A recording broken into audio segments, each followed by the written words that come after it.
Ketika berakhir tak terkendali, seorang pemuda lupa diri. Ia tega cabuli dua adik tiri. Ibu ampun! Bu ampun! Anda nih! Pak, jangan Pak. Woi, keluar kamu! Konflik fisik nyaris terjadi. Menyebabkan ayah korban sakit hati. Saya takut. Kamu ajar nih anak kamu yang dia udah ngerusak. Dua anak gadis aku gara-gara dia. Tawa kamu, jangan sembarang ngomong kamu. Dasar anak kamu saja yang gini. Masih kecil saja sudah mau ditidurin sama laki-laki. Hingga dendam itu matang, satu nyawa melayang. Inilah Rajapati. All weapons are holstered, stamped in. Line is clear.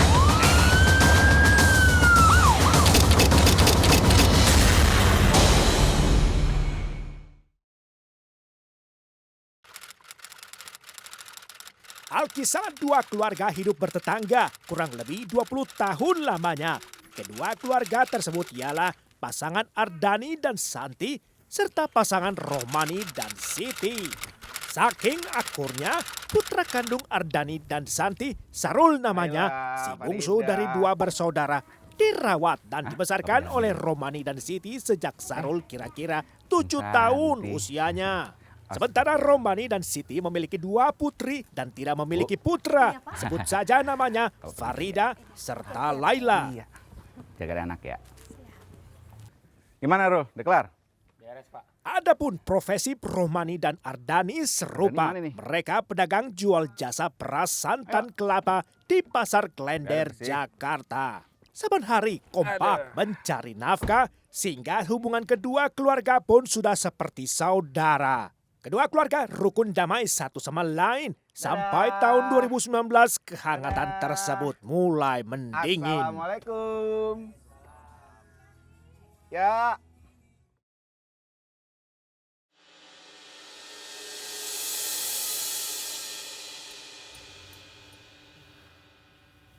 Putra Ardani, Sarul alias Alung, dibesarkan Romani seperti anak kandung. Romani tidak pilih kasih pula antara Syarul dengan kedua putrinya. Namun sialnya, ketika mereka beranjak dewasa, Syarul mulai berahi pada kedua adiknya. Dimulai dari Farida, putri sulung Romani dan Siti Amana.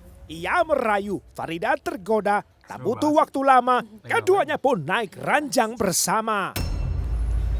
Ayo ikut aku.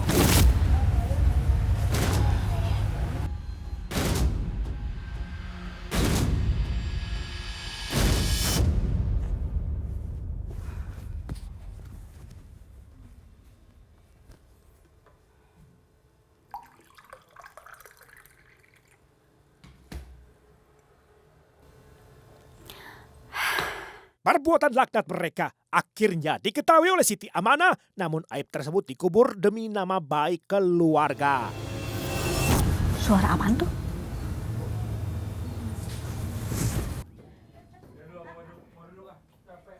Walau dilematis, Siti berusaha untuk tetap optimis bahwa Syarul tidak akan mengulangi perbuatannya yang najis.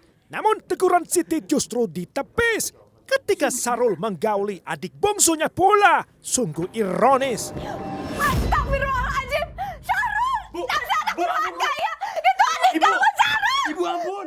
Hati Siti tercabik-cabik sebab kedua putrinya diperlakukan seperti gundik. Maka meruncinglah konflik, membuat Syarul semakin panik. Dasar gak tau diotak kamu! Ibu! Durhaka kamu ya! Syarul! Mati aku. Kenapa aku ngelakuin hal itu coba? Udah jelas-jelas Pak Romani sama Ibu udah ngerawat aku sampai sekarang. Kalau Bapak tahu, aku bisa dipukulin nih. Aku kabur aja deh. Syarul merasa terancam nyawanya setelah menyadari betapa fatal kesalahannya. Seperti Algojo mengganjar si bersalah, Romani pun datang menghukum Syarul dengan murka. Bapak!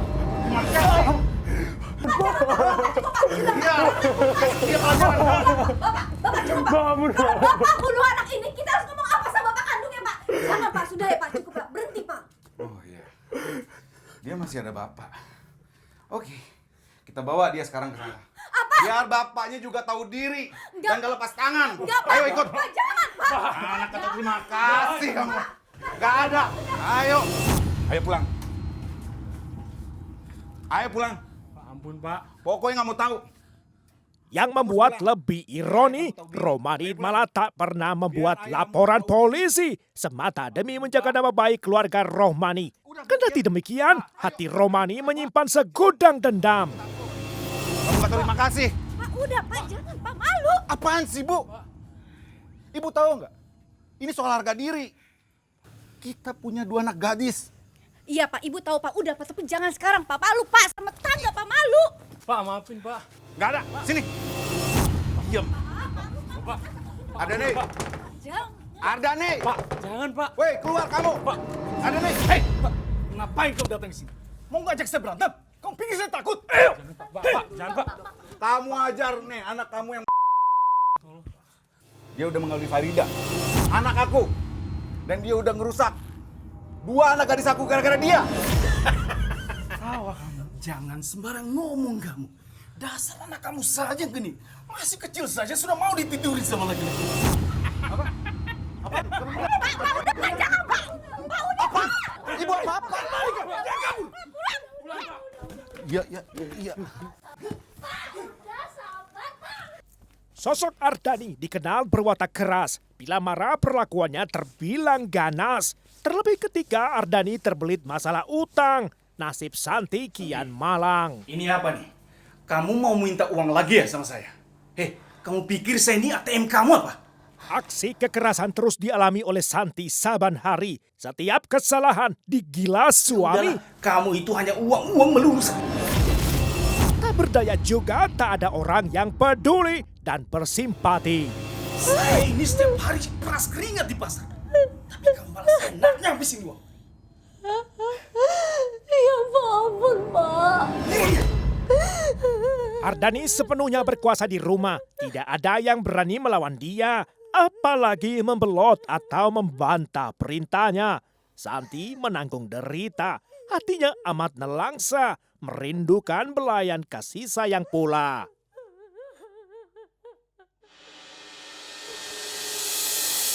Bang. Bang. Bang Rohmani. Bang. Bang Rohmani. Buka, Bang.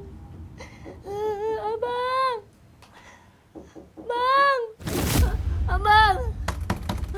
Bang Rohmani. Ya, siapa? Lah, Santi. Kenapa lu? Manakala Santi di tengah prahara, Rohmani pun tampil menawarkan surga. Rumah Rohmani menjadi tempat pelarian Santi. Ia merasa aman bila dekat Rohmani. Dan perlahan dari awalnya simpati, benih cinta terlarang pun bersemi. Nggak apa-apa. Serius?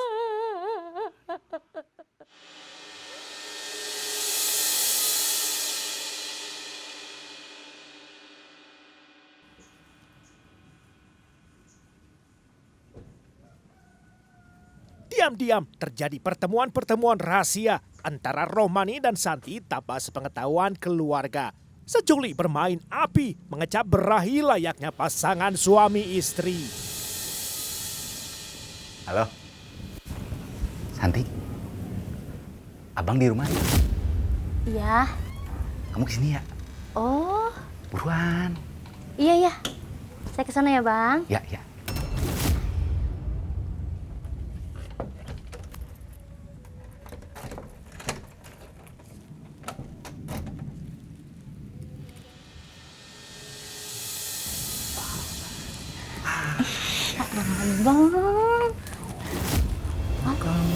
Ini tapi ntar ada. Orang di rumah abang nggak ada, pada pergi semua. Gitu, kamu cantik banget sih hari ini. Bisa aja. Iya, kan main dah. Aman. Ya, udah, ikut aja abang yuk. Ayo. Ada lagi Norma, namun lambat laun perbuatan mereka tercium juga. Yang pertama tahu, Sarul si anak bungsu. Lantas hubungan antara kedua keluarga semakin runyam. Terlebih Romani masih menyimpan dendam. Gemma.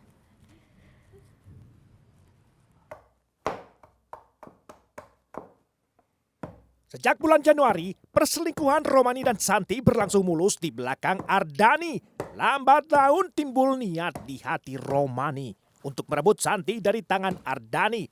Apapun caranya nanti.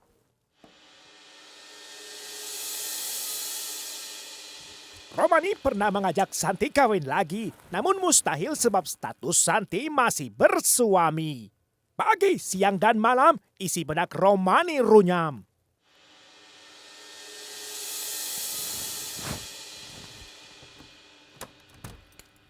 Sehingga tak heran bila Romani sering merasa lelah, namun matanya tak mau dipejam pula. Sering menghabiskan waktu seorang diri, banyak merenung kala hari masih terlalu dini. Seorang diri, Romani berkontemplasi. Pikirannya jadi medan pertempuran ketika akal sehat melawan perasaan. Hingga akhirnya ia bertukuk lutut pada tekanan dendam. Diam. Setelah aku pikir-pikir, ternyata Ardanilah yang menjadi biang keladi selama ini.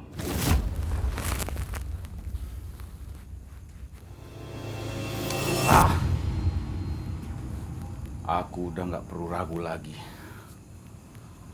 Ardani aku harus kuhabisi. Aku tidak akan melupakan. Dia menyebut anak gadis aku adalah murahan, genit. Padahal Sahrul yang merenggut kehormatan anak-anak aku. Ingat Sahrul, malam ini tunggu pembalasanku Ardani.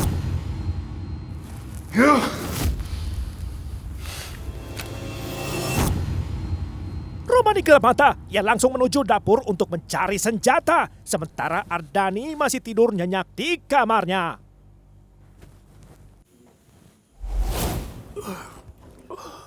Hingga datanglah kesempatan, Romani langsung menikam seperti orang kesetanan.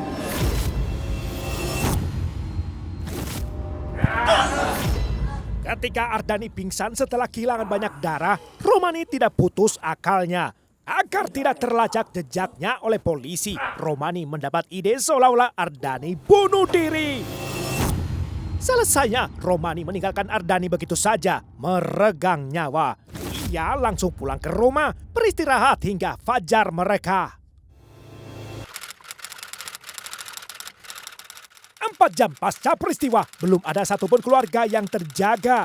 Mereka tertidur pula sepanjang malam, meluputkan aksi Romani yang kejam. Woi adik, Sarul, bangun lo. Udah siang, bangun deh. Termasuk teman baik Sarul bernama Cahyadi yang sering menginap di rumah Romani. Romani sengaja membangunkan Cahyadi karena rencana Romani hendak memanfaatkan kebiasaan aneh Cahyadi, hanya mau menyisir rambut di rumah Ardani bila menginap di rumah Romani. Sedianya Cahyadi nanti akan menemukan jenazah Ardani.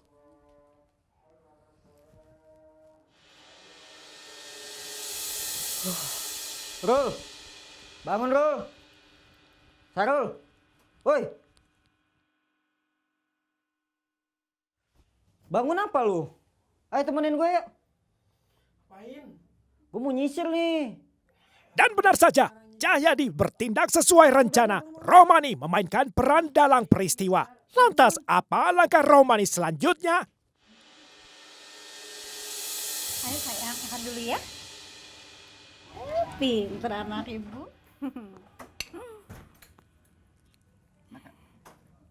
Enak dong. Lagi ya, nih sama ayamnya. Ya, nyisir doang aja cepet banget. Buru.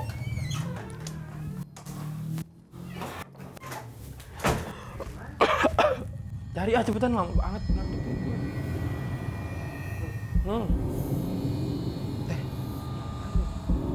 Tadi. Kok buang sini? Itu lihat. Darah banyak banget. Gue bebas deh. Panggil bantuan dia. Buru panggil. Tolong. Tolong. Tolong. Pak, tolong Pak, banyak darah Pak. Pak, tolong. Pak Ramani, tolong. Pak, tolong Pak. Pak, tolong Pak, banyak darah Pak di sini Pak. Ada apa, Pak? Rumah abang banyak darah. Banyak darah? Iya. Kenapa banyak darah, Pak? Kok bisa? Coba Bapak lihat, Pak. Ya nggak tahu. Pak. Bunuh diri kali. Astagfirullahaladzim. Ayo kita samperin. Pak, Pak. Pak, tolong Pak. Kenapa? Tolong Pak. Banyak darah Pak. Banyak darah Pak di dalam rumah itu Pak. Ayo Pak. Banyak Pak. darah. Iya Ayo, Pak, Pak, ayo Pak, cek Pak. Romani kembali beraksi. Ia berhasil meyakinkan bahwa Ardani mati bunuh diri. Lantas pihak keluarga Ardani termakan hasutan Romani setelah melihat luka sayat di pergelangan tangan kanan Ardani. Lihat. Lihat pergelangan tangannya. Lihat. Ternyata benar. Ardan itu bunuh diri. Bunuh diri. Jangan tinggalin Sarul Pak. Ayo kita keluar ya. Dilihat rencananya berjalan sempurna, Romani pun merasa puas dan lega. Pak, jangan tinggalin Sarul Pak.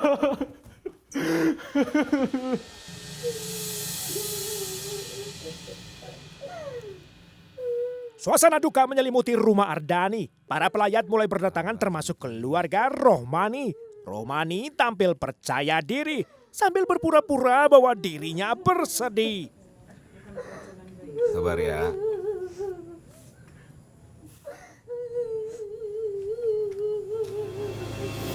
Saya bantu Om mandiin jenazah. Buka dulu nih. Astagfirullah. Om kana? Coba lihat itu Om. Iya ya. Ada luka bekas tusukan. 1, 2, 3, 4, 5, 6 tusukan, San. Kita harus lapor polisi Om. Harus. Tapi emang kamu yakin, San? Soalnya ini kan di sini di pergelangan tangannya juga ada luka sayatan, San. Mungkin jenazah bunuh diri. Nggak mungkin. Aku harus lapor polisi Om. Aku berangkat sekarang. Ya udah, terserah kamu. Samsudin langsung bergegas ke polisi, melaporkan temuannya kepada polisi. Polisi langsung terjun ke lapangan. Romani pun ditangkap di rumahnya tanpa perlawanan. Masya Allah. Siapa yang tega melakukan ini? Motif dari pelaku melakukan pembunuhan berencana ini yaitu adanya dendam. Ya. Dendam pelaku terhadap korban karena ada permasalahan asusila yang dilakukan oleh anak korban kepada anak tersangka. Selain itu juga ada hubungan, ya, hubungan bisa dikatakan hubungan gelap ya antara pelaku dengan istri korban. Laporan pertama diduga bunuh diri, dilaporkan ke keluarga korbannya, ya, diduga bunuh diri, ya, ternyata ada kecurigaan kakak korban dari bekas-bekas luka yang ada. Dan tadi siang kita gali lagi kubur korban dan kita otopsi. Nanti hasil otopsi itu akan lebih menjelaskan, ya, penyebab kematian dari korban dan indikasi. Ya, bisa indikasi terjadinya tindak pidana. Hasil pemeriksaan jenazah ditemukan sejumlah luka terbuka akibat kekerasan pada leher, dada, perut, dan pergelangan tangan korban. Kekerasan tajam pada leher sisi kiri korban disimpulkan menjadi penyebab kematian. Hal ini menegaskan bahwa kasus kematian Ardani merupakan murni pembunuhan.